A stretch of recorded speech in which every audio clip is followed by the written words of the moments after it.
본 방송에서 제공하는 투자 정보는 투자 판단에 대한 조언입니다. 방송에서 제공하는 주식의 가치, 가격 상승 및 하락에 대해서는 방송사에서 보장하지 않습니다.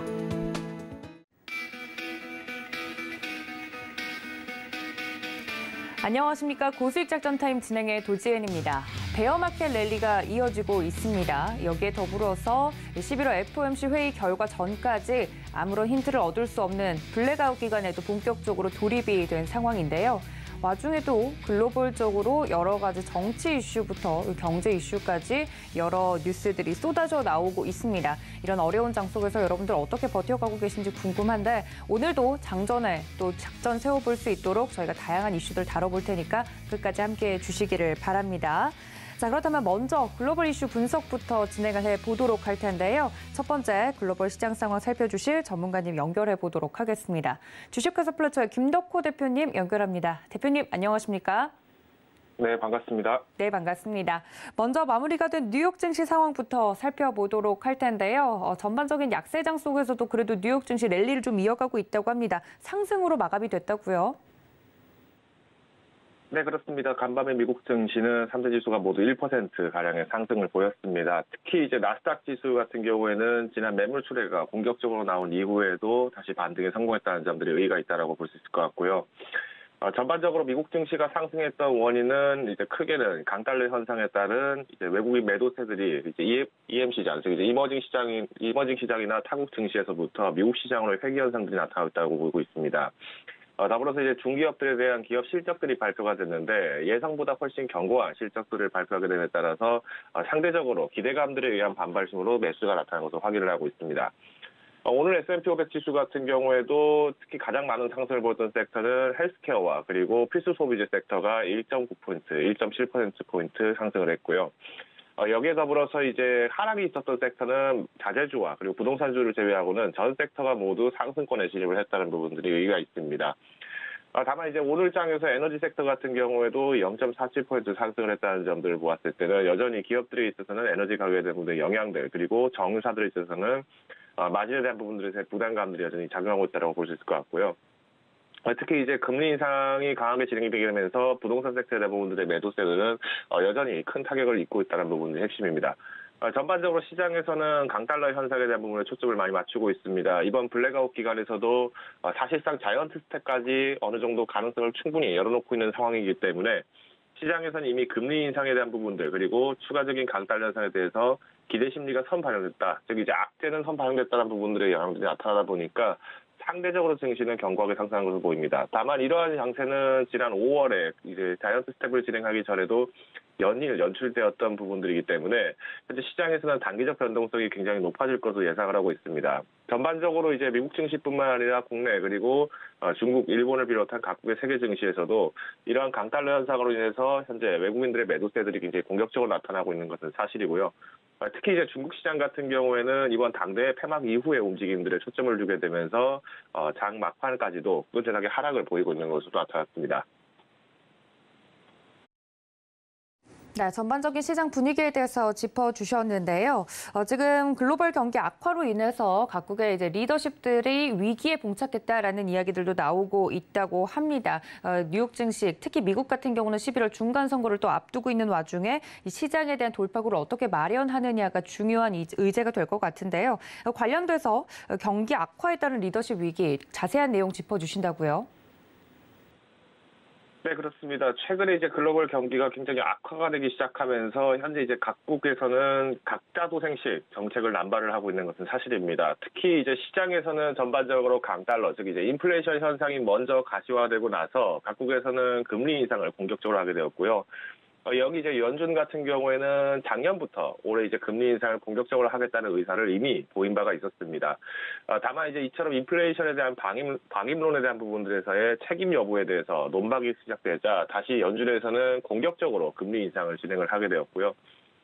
이러한 인상세들은 이제 주변 국가들과 동맹국 그리고 외교적 적대 국가들에게도 마찬가지로 큰 타격을 줄 수밖에 없었다는 점이 특징입니다.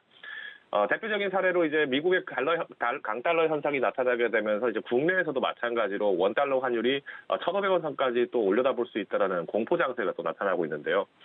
이처럼 이제 변동성이 강화가 되기 시작하면은 마찬가지로 각국에 투자를 했던 외국인들 입장에서는 환차손과 그리고 실질적인 이익 회수에 대한 부분들에서 문제점이 발생을 할 수밖에 없습니다.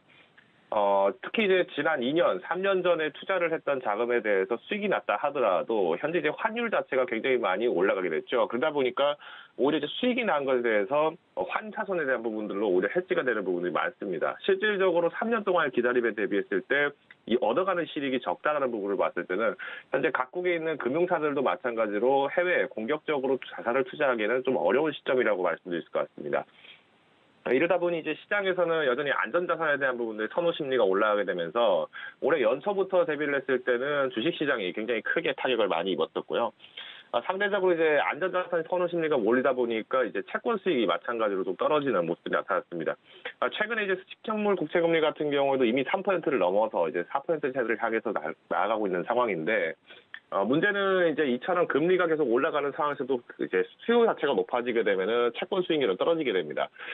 다만 이런 시점에서 오히려 이제 일드 자체가 적어지고 있는 상황에도 불구하고 안전자산에 몰리는 원인은 결국 시장의 변동성을 이기지 못하고 훨씬 더 안정적인 자산, 즉 이제 채권 금리를 통한 어떤 안정적 수익을 마련하기 위해서 움직인다고 보시면 될 것 같습니다. 이런 시점에서 이제 문제가 되는 부분들은 크게 두 가지인데, 우선 이제 금리 자체가 인상을 하게 되면서 채권 수익률이 계속 올라가게 되면은 결론적으로 채권에 대해서 시장이 계속 모일 수밖에 없습니다. 이렇게 될 경우에는 이제 두 가지 상황이 나타나게 되는데, 우리가 일반적으로 생각을 하고 있는 국공채 및 지방채 같은 경우에는 상대적으로 이제 각국 정부기관에서 어느 정도 주체성을 갖고 접근을 하기 때문에 일종의 보증채 역할을 굉장히 크게 많이 해주고 있습니다. 반면 이제 회사채 같은 경우에는 현재 주가 타격이 굉장히 커지다 보니까 기업들 입장에서는 조금 더 매력적인 이율 포인트를 올릴 수밖에 없고요.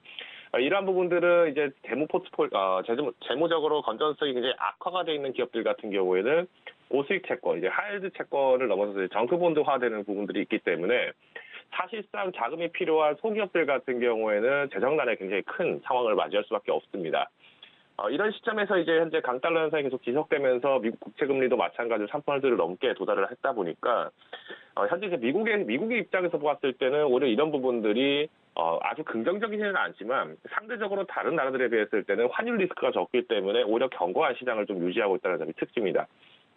이 부분은 앞서서 이제 바이든 대통령이 이제 실제 이제 인터뷰 장면에서도 언급을 한 바 있지만은, 강달러 현상 자체에 대해서 미국 내 경제가 흐트러지지는 않는다. 다만, 타국에서도 이러한 강력한 정책이 필요하다라고 언급을 한 바 있습니다.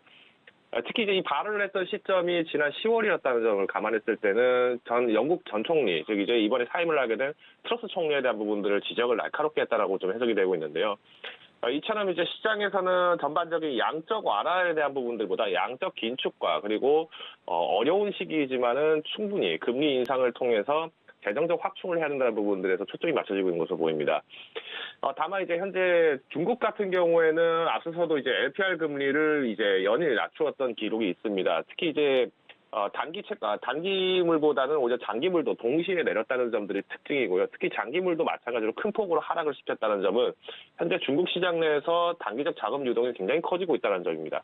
이미 이제 중국 위안화 같은 경우에는 7달러 선을 돌파를 한 상황이고요. 이처럼 이제 안정적으로 이제 심리지표로 나타났던 부분들이 달러 대비 위안화가 이제 7달러 수준이었는데, 현재 이제 7달러 이상을 돌파하게 되면서 사실상 이제 굉장히 어려운 시점이라고 좀 볼 수 있을 것 같습니다. 전반적으로 이제 시장에서는 이제 부동산 시장뿐만 아니라 증시 그리고 이제 투자 시장 그리고 더불어서 채권 시장까지 지금 도미노 효과로 굉장히 불안 상태가 굉장히 커지고 있는 상황인데요. 이미 이제 영국의 트러스 총리는 이제 사임을 하게 됐습니다만은 이제 지난 9월부터 해서 450억 달러 규모의 감세안을 발표한 직후에 이제 영국 파운드가 또 급락을 했습니다. 이제 영국 같은 경우에는 이제 보리스 전 총리가 이제 브렉시트를 굉장히 과감하게 진행을 하면서 실제로 이제 유럽과는 좀 독단적으로 움직이는 모습들이 많이 나타났습니다. 가장 먼저 나타났던 타격은 이제 이미 브렉시트가 이루어지는 시점에서 파운드화 가치가 굉장히 급락을 많이 했었고요. 오히려 보리스 전 총리 같은 경우에는 지금처럼 이제 인플레이션 영향에 대한 부분들이 적을 것을 예상하고 좀 더 양적 완화에 대한 부분들도 충분히 고려를 했던 것으로 예상이 됩니다. 다만 이제 이번에 그 뒤를 잇게 된 트러스 총리 같은 경우에도 과거 이제 영국의 마가렛 대처 수상을 이제 어느 정도 따라잡기를 하는 모습을 보이기는 했습니다만은 오히려 정책적 기조는 양적 완화를 선택하게 되면서 살릴 수 있는 기업을 살리는 게 아니라 오히려 시장의 혼란을 좀 가속했다는 부분들이 지금도 맹점으로 지금 비판을 많이 받고 있는 상황입니다. 이처럼 이제 단기적인 정권에 대한 접근을 했을 때는 사실상 지지도에 대한 부분들도 있겠지만은 경제 자체에 대한 부분들의 안정화도 굉장히 중요하다 보니까 사실 리더십에 대한 부분들이 굉장히 많이 위기를 받을 수밖에 없는 상황이고요. 이는 이제 국내에서도 비슷한 사례로 좀 볼 수 있을 것 같습니다. 이제 최근에 좀 이슈가 많이 되고 있는 레고랜드 사태가 이제 대표적인 상황인데, 아무래도 이제 레고랜드 사태 같은 경우에는 이제 이전 정권의 이제 강원도지사가 이제 직접 이제 승인을 한 바 있기 때문에 사실상 정책적 기준은 좀 달리할 수 있다라고 보지만은 오히려 이런 채무분해 사건을 이제 직접적으로 언급을 하는 것은 기존의 이제 금융시장과 그리고 이제 지방에 투자를 유치를 했던 기업들, 그리고 더 나아가서 투자를 했던 기업들과 금융사들 같은 경우에는 사실상 추후에 이런 지방에 투자를 하기가 굉장히 어려워질 수밖에 없다는 점이죠. 결론적으로 말씀드리면은 이제 강원도지사가 이제 결국은 이제 번복을 했습니다만은, 김진태 강원도지사가 번복을 했습니다만은 이제 레고랜드 자체에 대한 채권 비율은 이제 50억 정도 수준이라고 하지만은 실제로 이 50억의 규모가 지방채와 국공채, 그리고 더 나아가서는 우량 기업까지 지금 파급 효과가 굉장히 커지다 보니까 사실상 외국인들 입장에서는 더 이상 한국에 투자할 실익을 얻지 못하게 된다는 거죠. 그러다 보니까 자금들이 굉장히 많이 해외로 유치되고 있고, 여기서 한국은행이 이제 시장 달래기로 이제 50조의 유동성을 또 이제 공급을 하게 되는 역효과가 나타나게 됐습니다. 결론적으로 이제 배보다 배꼽이 더 타격을 받는, 배보다 배꼽이 더 큰 상황이 되다 보니까 한국은행 측에서는 어쩔 수 없이 유동성 완화를 선택했습니다만은, 단기적으로보다 장기적으로보다 사실상 큰 효과는 없을 것으로 예상됩니다. 오히려 악재성 영향으로 굉장히 크기 때문에 이분은 이제 환율 자체가 이제 달러 강달러를 좀 더 가속화하는 현상으로 나타날 수 있을 것 같고요. 결론적으로 국내 증시에서는 매물 추대가 좀 더 빨라질 것으로 예상이 되고 있습니다. 특히 이제 기업들 입장에서는 마찬가지로 앞서서 설명드린 것처럼 더 이상 이제 투자 자금을 유치하기가 굉장히 좀 어려워지는 시점이기 때문에 사실 회사채에 대한 부분들도 정크본드화가 굉장히 좀 커지기 때문에 우선은 이제 회사 재무 건전성을 반드시 확보를 하신 상태에서 기업 분석을 들어가셔야 되고요.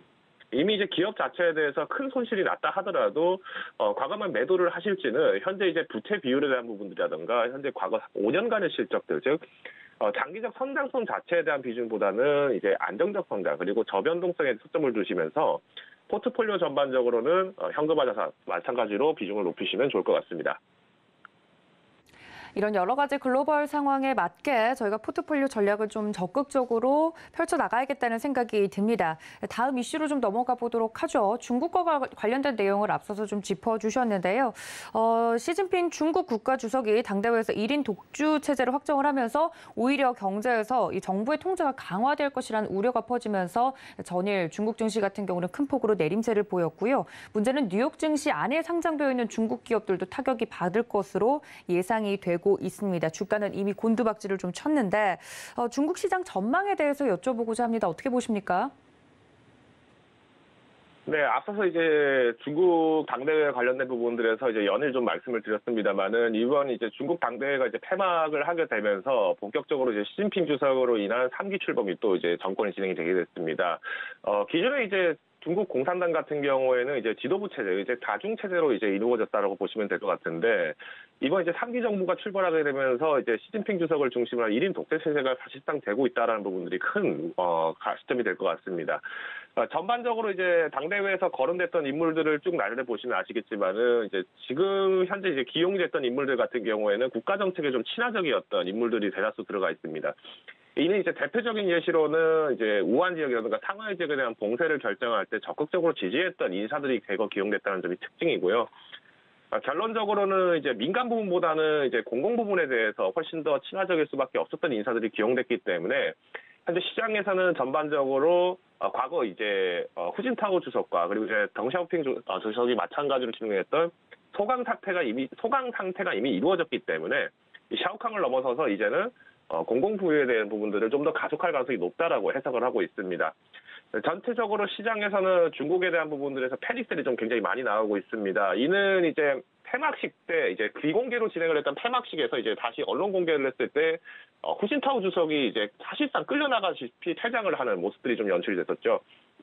이는 이제 이는 이제 후진타오 주식 같은 경우에도 사실상 과거에는 미국과 친미적인 경향들 그리고 어느 정도 사업강 사태를 만들기 위해서 굉장히 많이 노력을 했던 인사입니다. 그럼에도 불구하고 사실상 당대회에서 이런 퇴장 장면이 연출되는 경우는 잘 없는데 이례적으로 이제 이벤트성으로 만들어진 것 같다라는 느낌이 굉장히 큽니다. 이는 이제 시진핑 주석이 이제 과거 후진타오 주석을 중심으로 해서 만들었던 샤오캉이 이미 이루어졌다는 부분들을 좀 확신을 하고 있다는 행동으로 정치적 행동을 보이고요.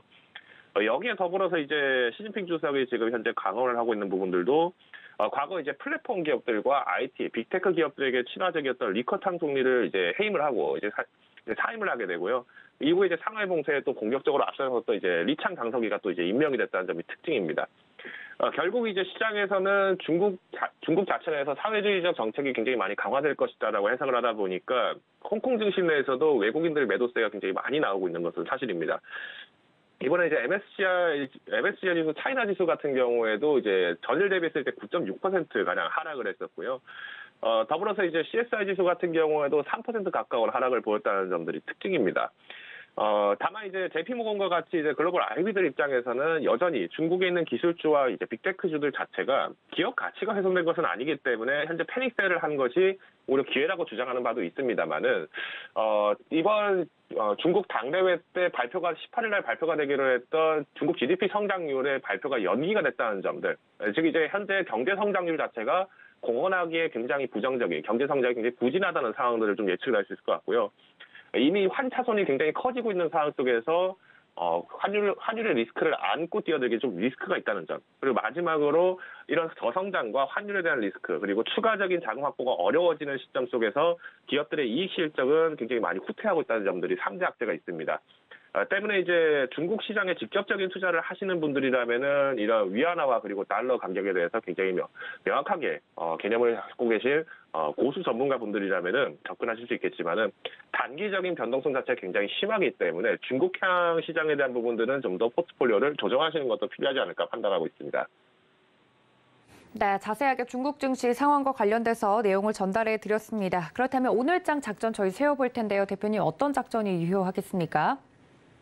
네, 오늘 이제 10월 25일 아무래도 이제 화요일 장세고 이제 FOMC까지 기간이 그렇게 길게 남지 않은 상황이기 때문에 외국인들의 매도 물량들이 단기간에서의 변동으로 좀 유입이 될 가능성도 있습니다. 다만 이제 아쉬운 점은 이제 한국은행에서 이제 좀 더 공격적인 금리 인상을 하지 못했다는 점들이 이미 금리 역전이 이루어지고 있다는 점이 핵심이고요.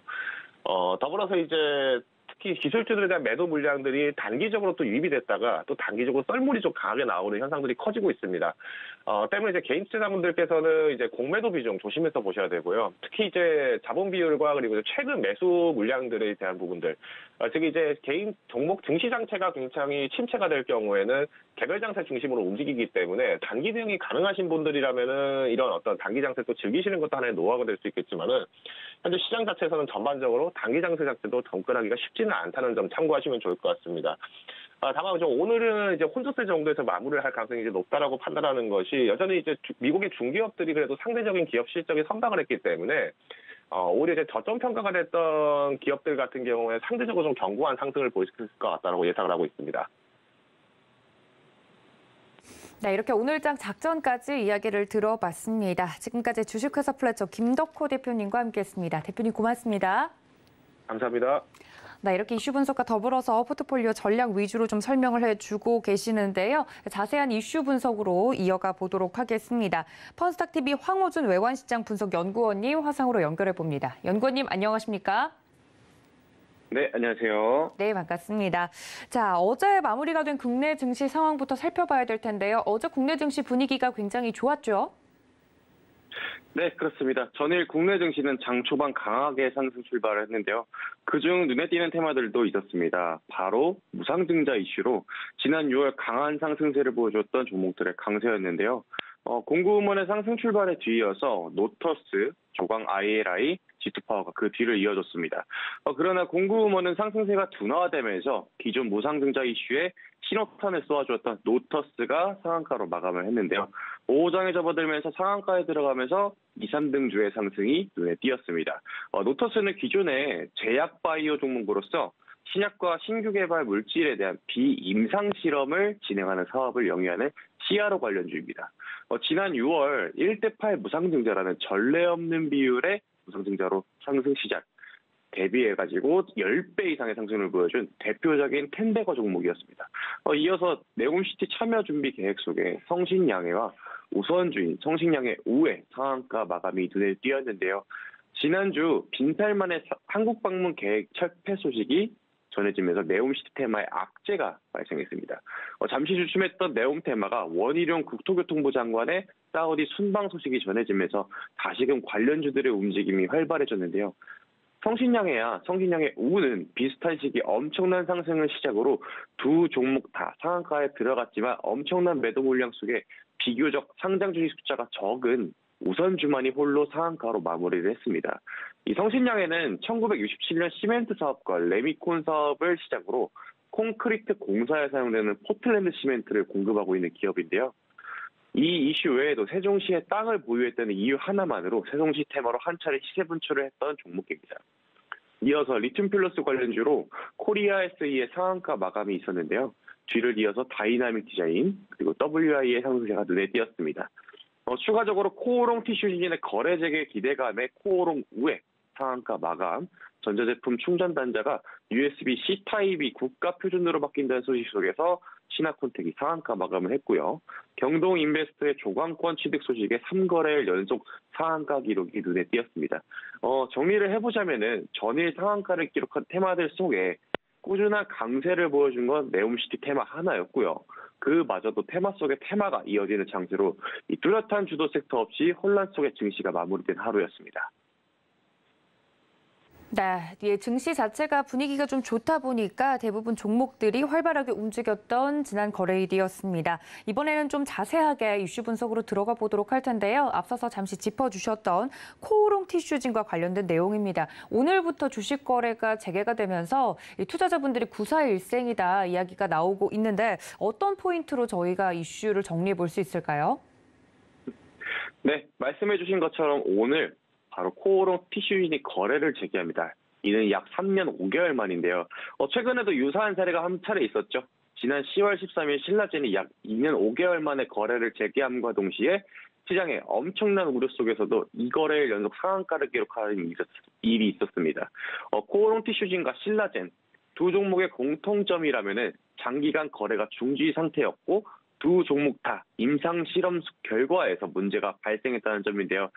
이러한 배경에 의해 이번 코오롱 티슈진의 거래 재개에도 상당히 어마무시한 관심이 쏟아질 전망인데요. 하지만 한 가지 큰 차이점이 있습니다.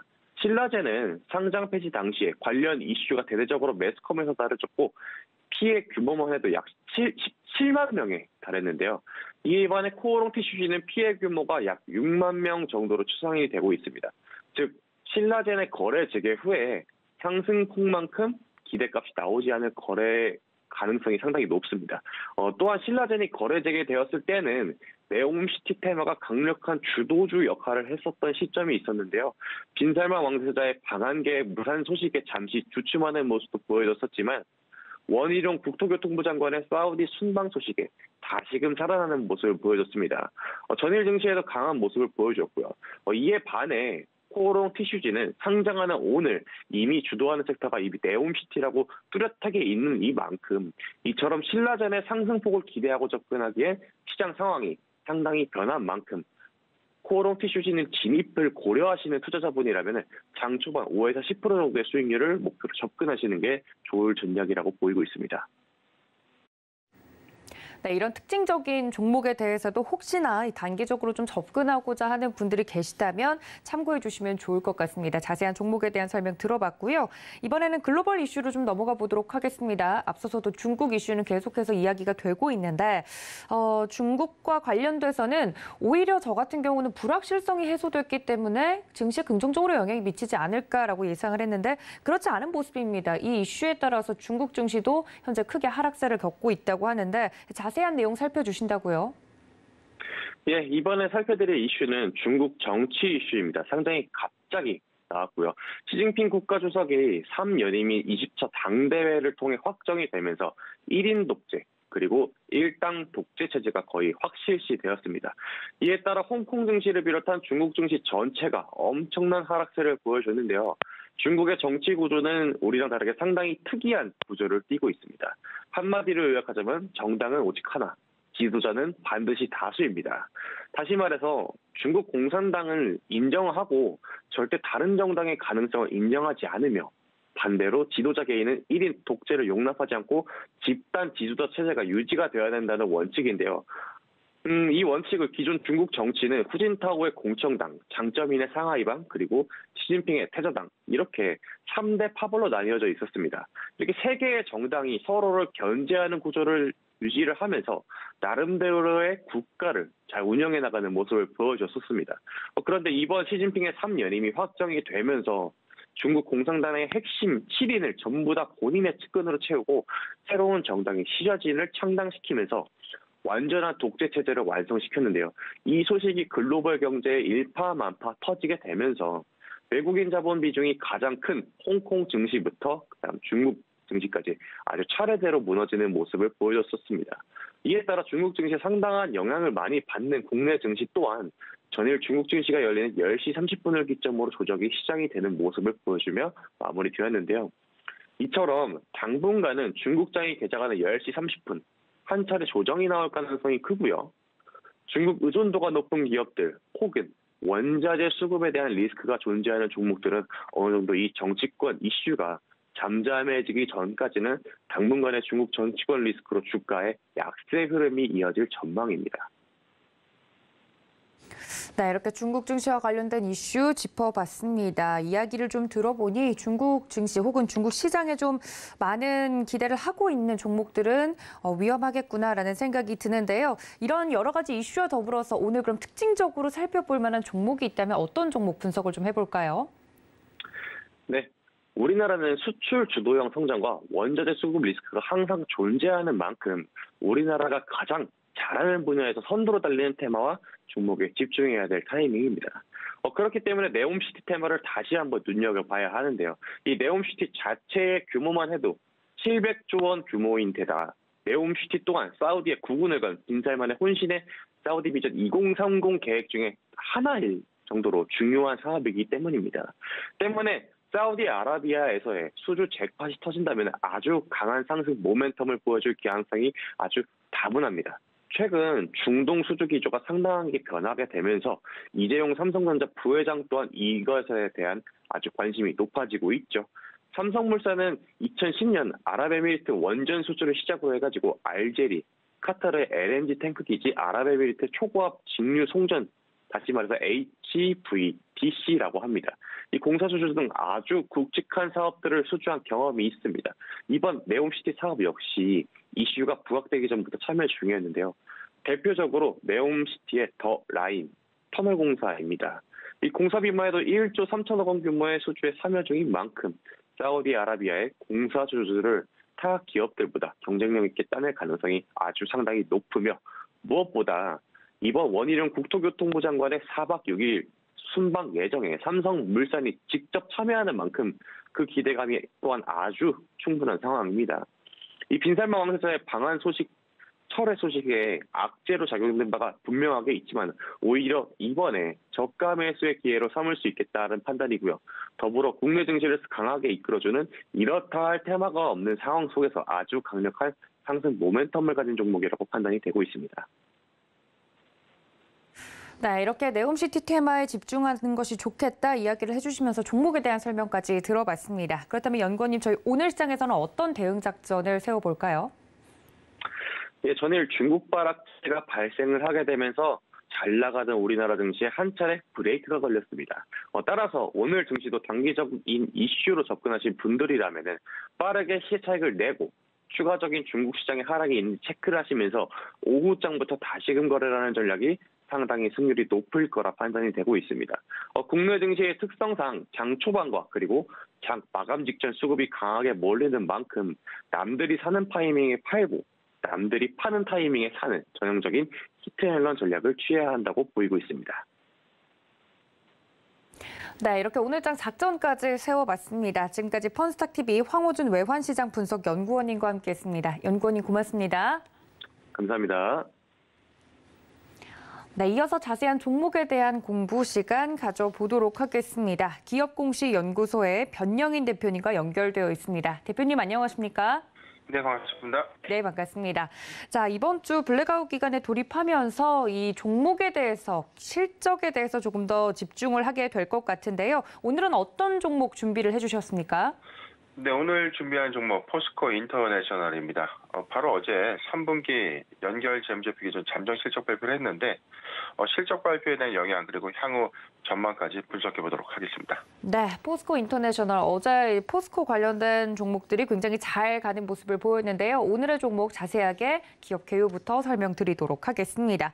포스코 인터내셔널은 2000년 12월에 설립이 되었죠. 2001년 3월 유가증권 시장에 상장을 했습니다. 대우의 무역 부문을 인적 분할했고 주 사업은 무역업 중심의 자원개발, 생산 가공, 인프라 개발, 운용 등 사업을 영위하고 있습니다.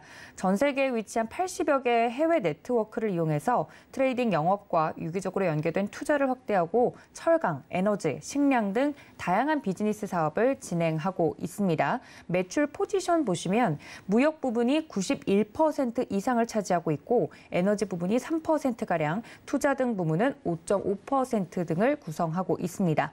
연간 실적 중요하겠죠. 최근 연간 실적 보겠습니다. 2021년 연결 기준 매출액은 33조 9,488억 원으로 전년 동기 대비 58% 이상 증가, 영업이익은 5,853억 원으로 23% 이상 증가했고 당기순이익은 3,564억 원을 기록하면서 55% 정도 증가했습니다.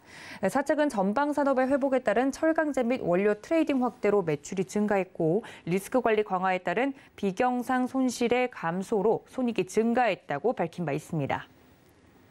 네, 포스코 인터내셔널 지금 실적과 관련된 공시를 좀 살펴주시겠다 이야기를 해드렸는데 어떤 공시 내용이 있을까요? 네, 바로 어제였습니다. 회사 연결 재무제표 기준 영업 잠정 실적 공시 발표를 했는데 내용 살펴보겠습니다. 회사 최근 3분기 실적은요 9조 412억을 기록했습니다. 지난 2분기 대비해서는 18.3%의 매출액이 감소됐지만 전년 동기 대비 1.2% 감소된 수치입니다. 누계 실적 기준에서는 21.2%가 증가된 수치를 보여줬습니다. 영업이익은 1,970억을 기록했는데 지난 2분기 대비해서는 38.5%가 감소됐지만 전년 동기 대비 32.7%가 증가됐고요. 누계 기준 64.7%가 증가된 바 있습니다. 당기순이익은 1,127억을 기록했는데 지난 2분기 대비 52.2%가 감소됐고 전년 동기 대비 63.5%가 증가됐다라고 밝혔습니다. 지난 2분기죠. 4월부터 6월까지 이어지는 2분기 실적 기조 대비해서는 매출액이 18.3%, 영업이익은 38.5%, 당기순이익은 52.2%가 좀 감소되면서 분기 대비 실적 감소 추이는 좀 있었지만 전년 동기 대비 영업이익과 당기순이익은 크게 증가하는 흐름을 좀 보여줬습니다. 사측은 기업 설명회 관련 자료 공개를 통해서 사업 부문별 실적 분석표도 같이 발표를 했는데 트레이딩 부분, 무역 부분이죠. 무역 부분은 풍력 발전용 후판 그리고 API 강제 에너지 사업 관련된 철강 제품 판매 호조와 자동차 강판, 건설 강제 수요 증가에 힘입어서 585억 원의 영업이익을 기록했다라고 밝혔고요. 에너지 부문은 영업이익이 지난 전년 동기 대비 3배 가까이 좀 늘어난 938억 원 좀 기록했는데 원유와 천연가스 등의 이 원자적 가격이 높은 수준을 좀 유지하면서 판매량과 이 단가 수익이 모두 증가한 영향이다라고 밝혔습니다. 투자 사업 부분은 에너지 관련 법인의 실적 확대가 두드러졌는데 호주의 나라부리 광산이 206억 그리고 시넥스 에너지가 137억 원, 인도네시아 파묘 사업 부분에서 100억 원 이상의 영업이익을 좀 기록하면서 3분기 실적에 힘을 보탰다라고 밝혔습니다. 네, 실적과 관련된 자세한 내용을 짚어주셨는데요. 그러면 이러한 공시 내용이 주가에 어떤 영향을 줄지 개인적으로 궁금합니다. 모멘텀 부분에서는 탄력적으로 더 움직일 수 있는 재료가 될 수 있을까요? 네, 하반기 경기 침체 우려감들이 좀 부각이 좀 되면서 2분기 기조 실적 대비해서는 매출액과 영업이익, 당기순이익이 좀 감소된 아쉬운 흐름을 좀 보여줬지만 그럼에도 불구하고 지금 이 무역업이죠. 상사업의 호조 부분 그리고 지금 현재 포스코 에너지와 합병을 추진하고 있는 향후 가치 관점에서는 외형 가치가 크게 확장될 수 있는 가능성이 크다는 것이죠. 최근 21일이었죠. 지금 이 단일 판매 공급 계약, 수주 공시 계약 체결 소식을 좀 전해한 바 있었는데 포스코 인터내셔널 싱가포르 법인과 3조 2천억 원 규모의 LNG 판매 그리고 구매 계약을 체결한 바 있었습니다.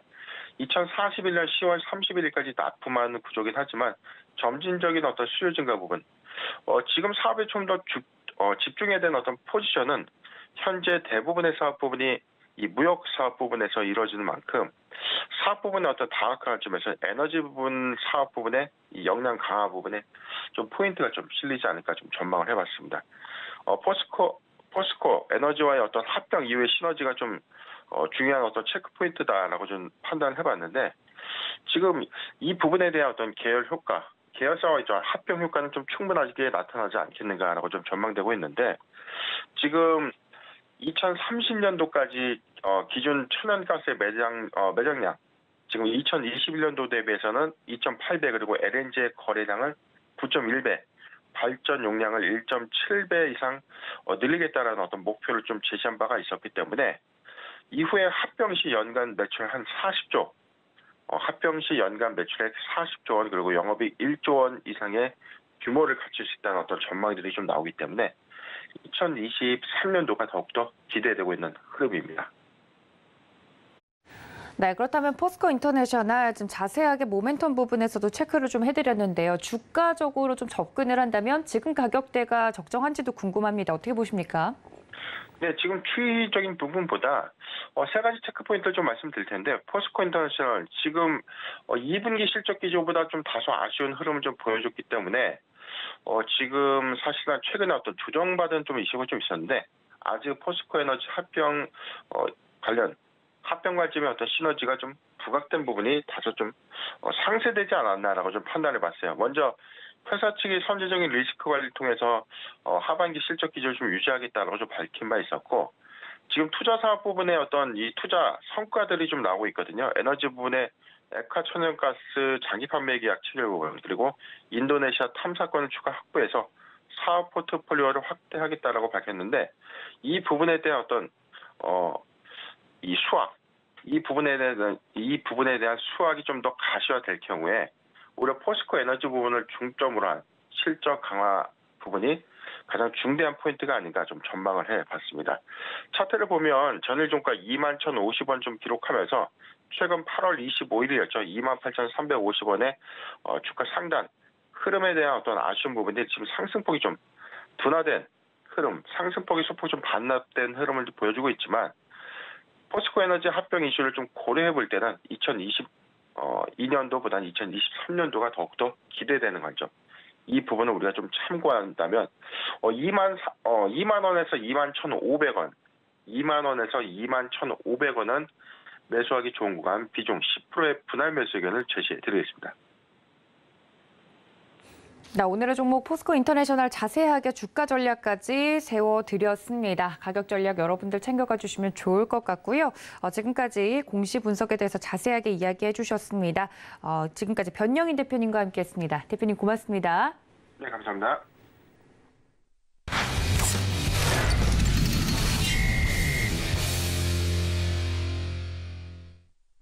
네, 보다 자세한 종목에 대한 대응 전략 세워보도록 하겠습니다. 글로원 파트너스 이성웅 이사님과 연결합니다. 이사님 안녕하십니까? 네, 안녕하세요. 네, 반갑습니다.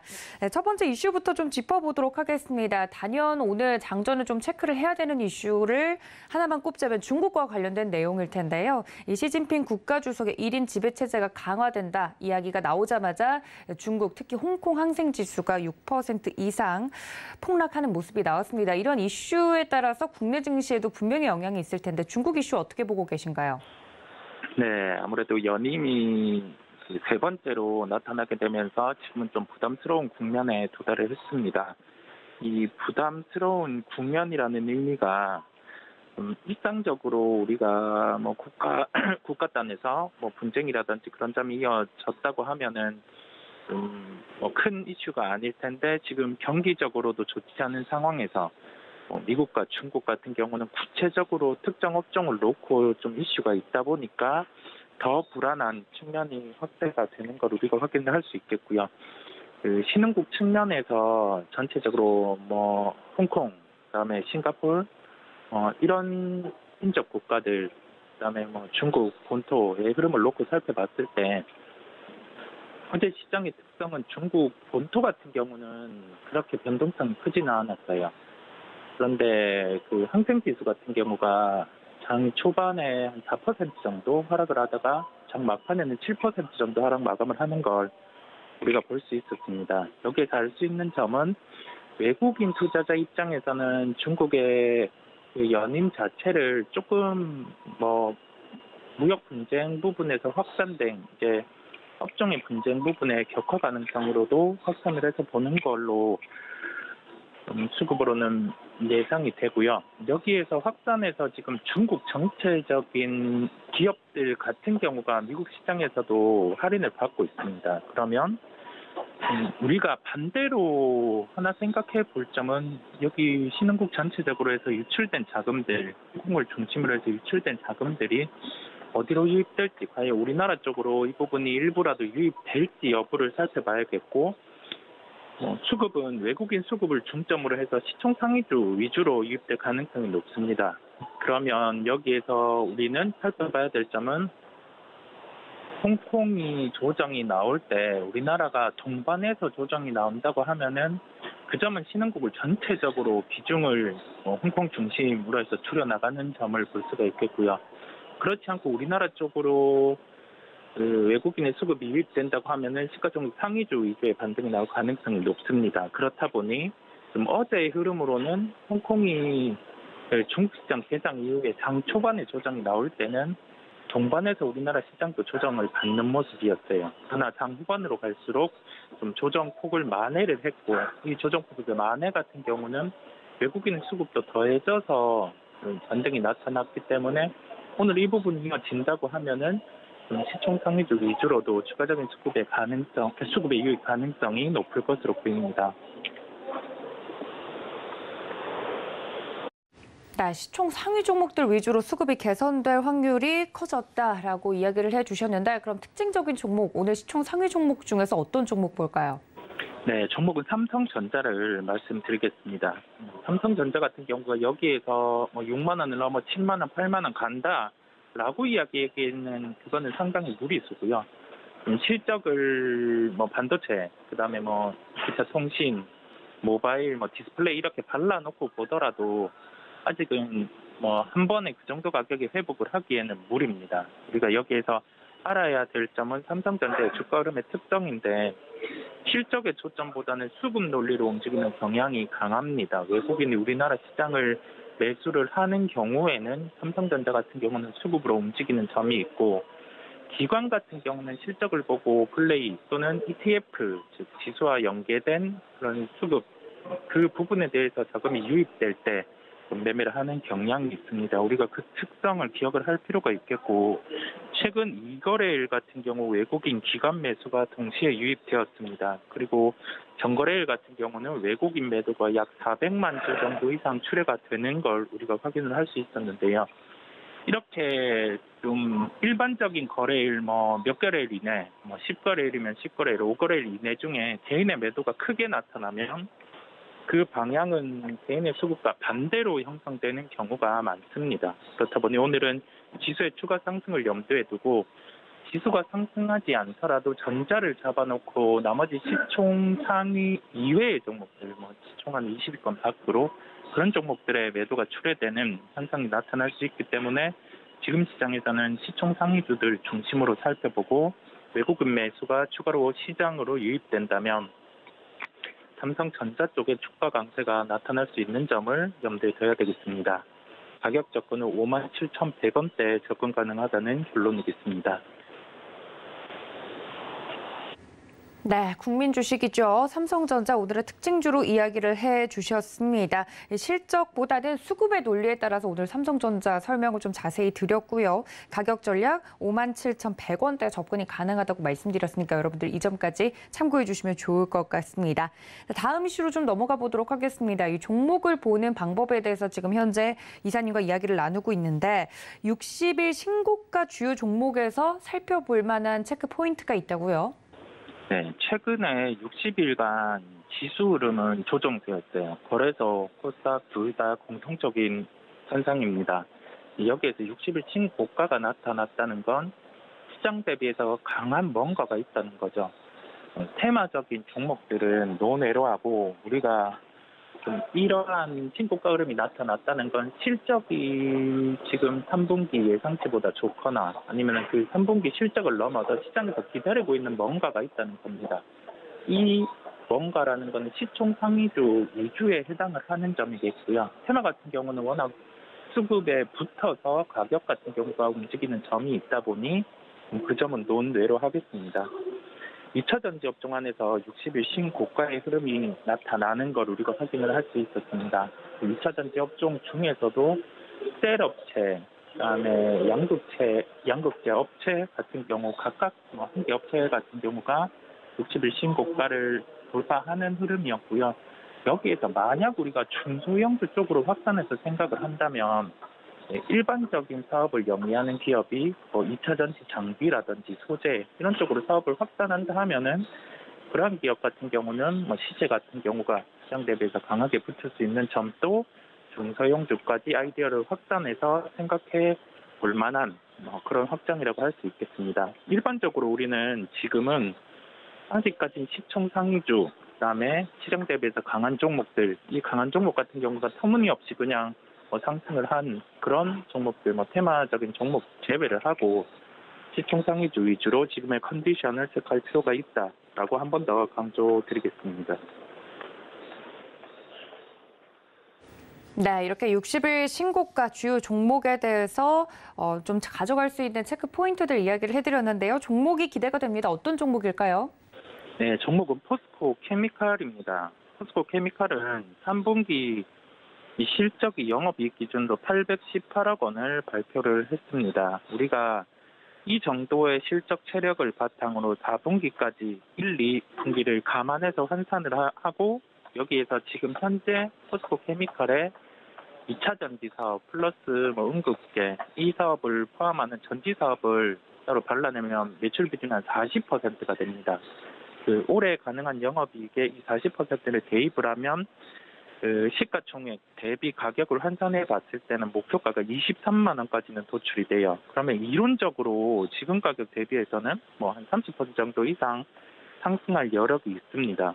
그런데 이 시장 안에서 좀 할인을 또 감안을 해야 되겠죠. 이 23만 원 기준으로 해서 좀 시장 전반적으로 지금 한 차례 상승을 하고 또 조정이 나오고 변동성이 그렇게 커진 점을 감안을 하더라도 좀 여기에서 생각해야 될 점은 이런 종목들 같은 경우가 조정이 나왔을 때 우리가 매도가 아니라 매수 대응을 해야 되는 그러한 종목이라고 할 수 있겠습니다. 여기에서 가장 큰 포인트는 실적이 나오고 나서 그냥 이 실적 같은 경우가 좋지 않았는데 주가가 조정이 나와요. 그러면 여기에서 혹시 이게 저가가 아닐까, 좋게 보던 업종 같은 경우가 이렇게 조정이 나오면 저가가 아닐까라고 접근을 하는 그런 접근이 아니라 3분기 실적이 좋고 이 실적을 바탕으로 해서 절대 주가가 떠 있음에도 불구하고 그런 종목 같은 경우는 추격을 해서 따라 붙는 게 아니라 우리가 가격대를 정해놓고 이 정도 가격 같은 경우는 좀 편입해도 되겠다라는 접근이 필요합니다. 그리고 3분기 실적이 좋다 해서 그냥 4분기까지의 연속성이 없으면 또 그런 종목은 접근을 하는 게 아니에요. 우리가 좀 시장 안에서 가격이 더 붙을 수 있고 시장 참여자들이 지금이 절대 주가가 높음에도 불구하고 위로 더 상승할 수 있는 요소를 갖춘 종목들을 매매하는 게 시장 안에서 종목의 선택 그리고 종목 안에서 또 수익을 볼 수 있는 그 측면이기 때문에 오늘의 포인트를 기억을 하시고 가격 접근은 19만 1,000원대 접근 가능하다는 결론이겠습니다. 네, 오늘의 두 번째 종목 포스코 케미칼 이야기를 해드렸습니다. 가파른 상승세를 보이고 있는 종목 중에 하나죠. 가격 접근선 말씀드렸으니까 이 점까지 여러분들 참고해 주시면 좋을 것 같습니다. 지금까지 종목에 대한 인사이트 이성웅 이사님과 함께 나눠봤습니다. 이사님 고맙습니다. 네, 감사합니다. 네, 이렇게 저희가 장전 전략 모두 세워드렸습니다. 이번 주는 실적 발표가 더욱더 중요한 분기점을 만들어줄 것 같은 느낌이 드는데요. 장중 매매 시그널 통해서 다시 인사드리겠습니다. 본 방송에서 제공해드린 정보는 투자 판단에 대한 조언일 뿐 해당 주식의 가치나 수익률을 보장하고 있지 않다는 점까지 알려드리면서 저는 잠시 뒤에 다시 인사드리겠습니다. 시청해주신 여러분 고맙습니다.